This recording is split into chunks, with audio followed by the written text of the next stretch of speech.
కార్యక్రమానికి స్వాగతం. అనలిస్ట్ ఎంజీరావు గారు మనతో ఉన్నారు. నమస్తే ఎంజీరావు గారు. రష్యా ఉక్రెయిన్ల యుద్ధం స్టార్ట్ అయ్యి 4 ఏళ్లు కావస్తోంది. ఈ యుద్ధాన్ని ఆపేస్తానన్న ట్రంప్ ఏమో ఏమీ చేయలేని పరిస్థితి కనిపిస్తోంది. రీసెంట్గా రష్యాపై ఉక్రెయిన్ తీవ్ర దాడికి ప్రయత్నించింది, తీవ్ర దాడి చేసింది. సో రష్యా కూడా చాలా అగ్రెసివ్గా రెస్పాండ్ అయిన పరిస్థితి, భీకరమైన దాడులకు ప్లాన్ చేస్తూ ఉన్నట్టుగా తెలుస్తోంది. ఏంటి ఇప్పుడు రష్యా ఉక్రెయిన్ల మధ్య యుద్ధం స్టేటస్ ఏంటి, అక్కడ యుద్ధ వాతావరణం ఏ రకంగా ఉంది అంటే ఏం చెప్తారు? ఎస్ అండి, ఇప్పుడు రష్యా ఉక్రెయిన్ యుద్ధం 3.5 సంవత్సరాలు దాటింది. ఇప్పుడు ప్రస్తుతం ఈ యుద్ధం ఏంటంటే గత 3.5 సంవత్సరాలతో పోలిస్తే ఇప్పుడు ప్రస్తుతం రష్యా ఉక్రెయిన్ల మధ్య యుద్ధం తారాస్థాయికి చేరిపోయింది. అది ఎంతటి అంటే పరాకాష్ఠకు చేరిందంటే ఇప్పుడు డొనెట్స్ అంటే డోన్బాస్ అనే ఉక్రెయిన్లో ఒక ప్రాంతం ఉంటుందండి. డోన్బాస్ అంటే అది ప్రపంచంలో wheat basket of the world అంటారన్నమాట. అక్కడ ఒక రకమైన భారతదేశంలో ఒండ్రు నేలలాగా నల్ల రేగడి నేలలో అద్భుతమైన సాయిల్స్ ఉంటాయి, మినరల్స్ ఉంటాయి, రేర్ ఎర్త్ మినరల్స్ అని, కాపర్ అని, గోల్డ్ అని, తర్వాత ఎనార్మస్ రిసోర్సెస్ ఉంటాయి. One of the richest reason of the world అది. ఇప్పుడు ప్రస్తుతం ఉక్రెయిన్లో ఉన్న డోన్బాస్ అంటారు. ఈ డోన్బాస్ ప్రాంతంలోనే పైన లుహాన్స్క్, డొనెట్స్, కెర్సాన్ నుంచి కింద క్రిమియా దాకా ఉంటుందన్నమాట. ఈ ప్రాంతాన్ని మొత్తాన్ని నాకు వదిలేస్తే రష్యా ఉక్రెయిన్ యుద్ధాన్ని ఆపుతాను అని వ్లాడిమిర్ పుతిన్ అంటున్నారు. దానికి ట్రంప్ సగం ఒప్పుకున్న నాటో దేశాలు ఉక్రెయిన్ ప్రెసిడెంటు అయిన జెల్నిస్కీ ఒప్పుకోవడం లేదు. అంటే ఈ డోన్బాస్ ఎస్పెషల్లీ లుహాన్స్క్, డొనెట్స్, కెర్సన్, జపరోజియా అనే ప్రాంతాలని మొత్తాన్ని ఆక్యుపై చేసుకోవడానికి పుతిన్ రంగంలో దిగారు. దీనిలో భాగంగానే ఆయన ఒక పెద్ద అంటే gateway to the Donbas, gateway to the Donets అనే రీజన్ అనే ఒక సిటీ ఒకటి ఉంటుందండి. దాని సిటీ పేరే పెట్రోవస్క్. ఇప్పుడు ఈ సిటీలో ఉక్రెయిన్ దళాలు 10,000 మంది ఉక్రెయిన్ సోల్జర్స్ అక్కడ ఉంటే దాన్ని చుట్టుముట్టడం జరిగింది రష్యా ఫోర్సెస్. ఈ పెట్రోవస్క్ ప్రాంతాన్ని ఇప్పుడు ఈ సిటీని గేట్వే టు ద ఈ డోన్బాస్ రీజన్ని పుతిన్ దళాలు ఆక్యుపై చేసుకుంటే ఈ 10,000 దళాలు చిక్కుపడిపోయినాయి. అంటే వీళ్ళు ట్రాప్ అయిపోయారు. ఈ 10,000 మంది లొంగిపోతారా లేకపోతే 10,000 మందిని సంహరించమా అని వ్లాడిమిర్ పుతిన్ని హెచ్చరించడం జరుగుతుంది.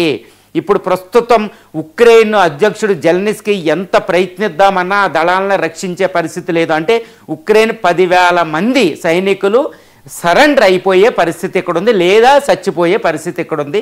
ఈ సిటీని, ఈ పెట్రోవస్క్ అనే సిటీని రష్యా దళాలు ఆక్యుపై చేస్తే ఎంటైర్ ఈ డొనెట్స్ అనే ప్రాంతం అంతా, డోన్బాస్ ప్రాంతం అంతా రష్యా ఆధీనంలోకి వెళ్ళిపోతుంది. యాక్చువల్గా ఇది వదిలేస్తే నేను యుద్ధాన్ని ఆపేస్తాను అంటున్నాడు. కానీ ట్రంప్ సగం ఒప్పుకుంటే జెల్నిస్కీ ఒప్పుకోవడంలే, నాటోలో ఒప్పుకోవడంలే. అంటే రష్యా ఈ ప్రాంతాన్ని ఆక్యుపై చేసుకుంటే యుద్ధం ఆగిపోతుందా అంటే తర్వాత మళ్ళీ పుతిన్ ఇంకా డిమాండ్స్ పెట్టే అవకాశం ఉంది, ఆగదు. కానీ ఉక్రెయిన్ యుద్ధంలో రష్యా పూర్తి పై స్థాయి సాధించే అవకాశం దీంతో ఉంటుందండి.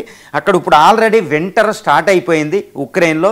చాలా దారుణమైన పరిస్థితులు. ఈ వింటర్లో ఫైట్ చేయడం అంటే చాలా గందరగోళమైన పరిస్థితి, చాలా బేతావహ దృశ్యాలు అక్కడ కనపడుతున్నాయి.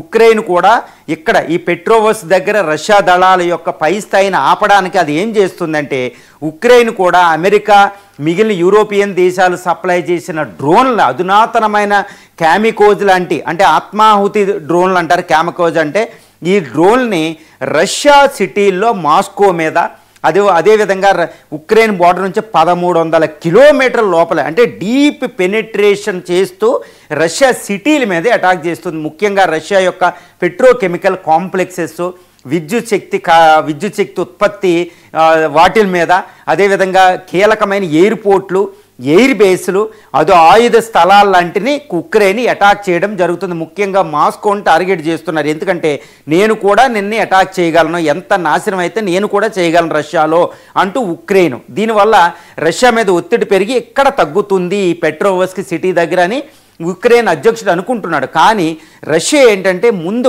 ప్రీ ప్లాన్డ్గా ఇది చాలా పకడ్బందీగా ఈ సిటీని ఆక్యుపేషన్కి దిగినట్టు తెలుస్తుంది. గత సంవత్సరంగా అంటే for the last 1 year Russia relentlessly has been trying to occupy the city అండి.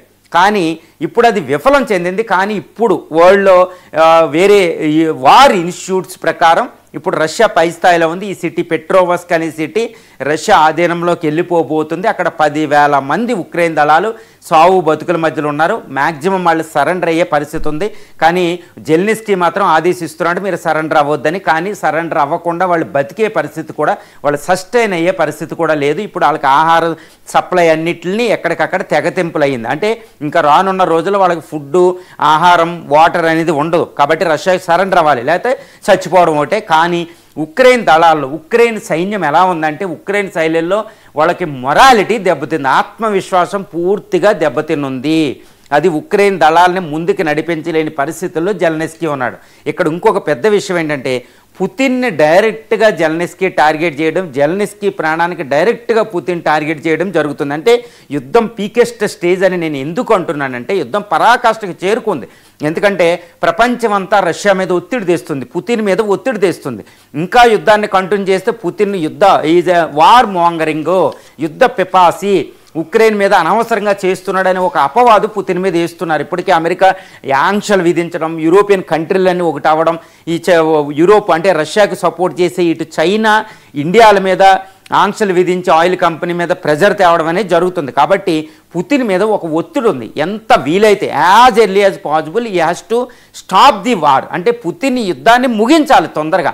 అందుకనే ఆయన రంగంలో దిగి చాలా తారాస్థాయికి యుద్ధాన్ని తీసుకెళ్లి ఉక్రెయిన్లో ఆయన కావాల్సిన ప్రాంతాన్ని ఆక్యుపై చేసుకుని వదలడానికి సిద్ధంగా ఉన్నాడు. కానీ ఉక్రెయిన్కి ఆయుధ సప్లై ఏదండి, స్టార్మ్ షాడో లాంటి మిసైళ్ళు, టారస్ లాంటి మిసైల్స్ నాటో దేశాల నుంచి రావడం, అదే అమెరికా నుంచి కొన్ని ఆయుధాలు రావడం వల్ల ఉక్రెయిన్ కూడా యుద్ధ పట్టుమని పెంచుతుంది. కానీ ప్రస్తుతం సంకల్పంతో డిసైడ్ అయిపోయిన పుతిన్ దళాల ముందు ఉక్రెయిన్ దళాలు నిలబడలేని పరిస్థితి అక్కడ దాపురిస్తుంది. కాబట్టి ఇప్పుడు నాటో, అమెరికాలు డైరెక్ట్గా ఇన్వాల్వ్ అవుతాయంటే అలాంటి పరిస్థితి ఎక్కడ లేదు. కాబట్టి ఉక్రెయిన్ దళాలు రానున్న కొన్ని వారాల్లో ఉక్రెయిన్ సర్వనాశనం చేసే పరిస్థితిలో రష్యా ఉంది. కాబట్టి దాని అనుకున్న లుహాన్స్కు, డొనెట్సు, కెర్సాను, అదేవిధంగా జెపరోజియా, తర్వాత క్రిమియా ఆల్రెడీ దాని కంట్రోల్ ఉంది. ఈ ప్రాంతాలన్నీ అంటే ఉక్రెయిన్లో 30% టెరిటరీని టోటల్గా అది మినరల్ రిచ్, దానికి అనుకూలమైన ఆహార రీత్యా ఇవన్నీ అంటే అత్యధికంగా అభివృద్ధి చెందిన ఉక్రెయిన్ ప్రాంతాన్ని పుతిన్ ఆక్యుపై చేసుకుని యుద్ధాన్ని విరమించేటట్టు ఆయనే సీజ్ ఫైర్ ప్రకటించే అవకాశం ఉంది. అంటే పుతిన్ ప్రపంచం ముందు ఎలా ఉంటాడంటే, నాకు వారు కోసం నేను వెళ్ళాను, వారు కోసం ఆక్యుపై చేయడానికి కాదు, ఉక్రెయిన్ మా దేశ సమగ్రతనే అది నాటో దేశంతో కలిపి ప్రమాదంలో నెట్టడం వల్ల నేను యుద్ధానికి వెళ్ళా, కానీ నేనే సీజ్ ఫైర్ ప్రకటిస్తున్నానని పుతిన్ తనంతట తాను సీజ్ ఫైర్ ప్రకటించే అవకాశం ఉంది. అంటే యుద్ధానికి ముగింపు వచ్చేసింది. ఇక మనం అంచనా వేసుకోవచ్చండి ఆ విధంగా. ఇక ట్రంప్